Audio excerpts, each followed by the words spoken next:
Hi everyone. So we are now in week 4 and I wanted to just show you a couple of things.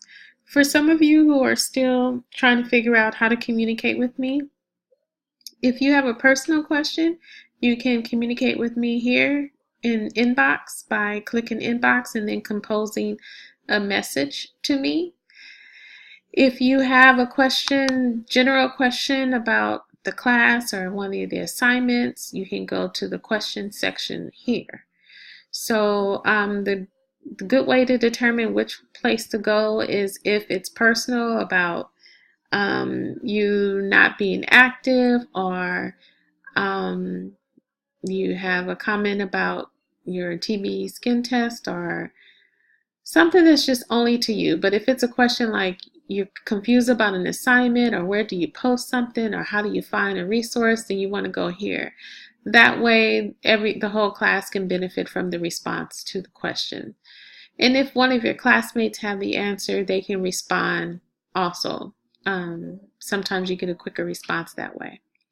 The other thing I want to show you are your resources. So you do have a link to the library resources here, and then also library resource videos here, and the writing guidelines. So for some of you guys, I have been telling you to refer to the writing guidelines or to the library resources so that you can get a look at the appropriate way for doing your citations and references.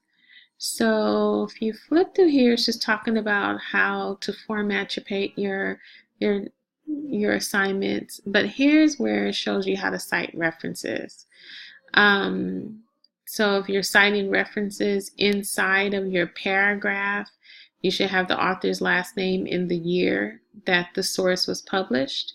And when you do your complete reference, you should have it always beginning with the author's last name in the year published. If it's an electronic source, then you want to have the link to the source.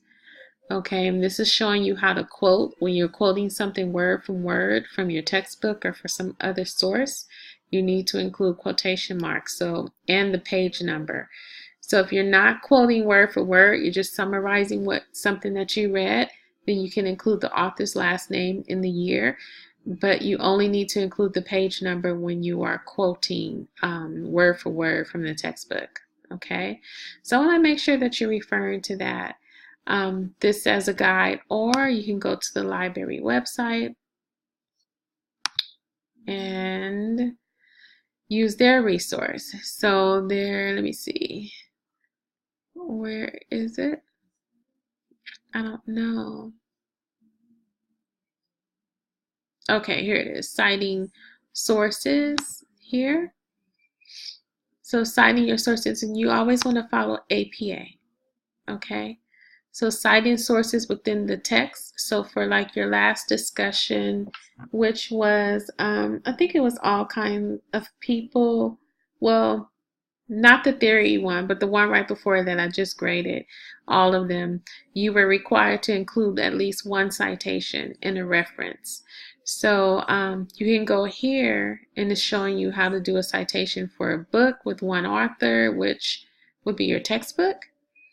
And then there's some other examples here. And then also for your information, because you're going to have a reading about birth assignment due, where you're going to have to find an article. So this will be a good place to go to also to find your article. So here are databases you can go to where you might want to use, okay. There's two things I want to show you. One, you can go to a database, and then the other one is that they've created a child development source guide just for us, subject guide. So if you go to subject guide, you can click child development, and you can search this guide for keywords. You just put in here prenatal development or giving birth or something like that, and do a search, and it can take you to an article. Or you can just go to the databases and find a database. ERIC is a good database to look through. Okay, so I just wanted to show you those resources as we move forward, because most of your assignment rubrics do have points allocated for citations and references and things like that. So I want to make sure that you're using it. Also, we will have Confer Zoom. I'll try to do those on Monday nights. I know we haven't had it. We had a holiday, and one Monday night I didn't make it home in time. So I'll try to do Confer Zoom on Monday nights. But I've also scheduled a chat this week for the heredity. So you want to try to work on the assignment and then come to the conference on Thursday, and we can go over some of the responses together. Okay? And that's it.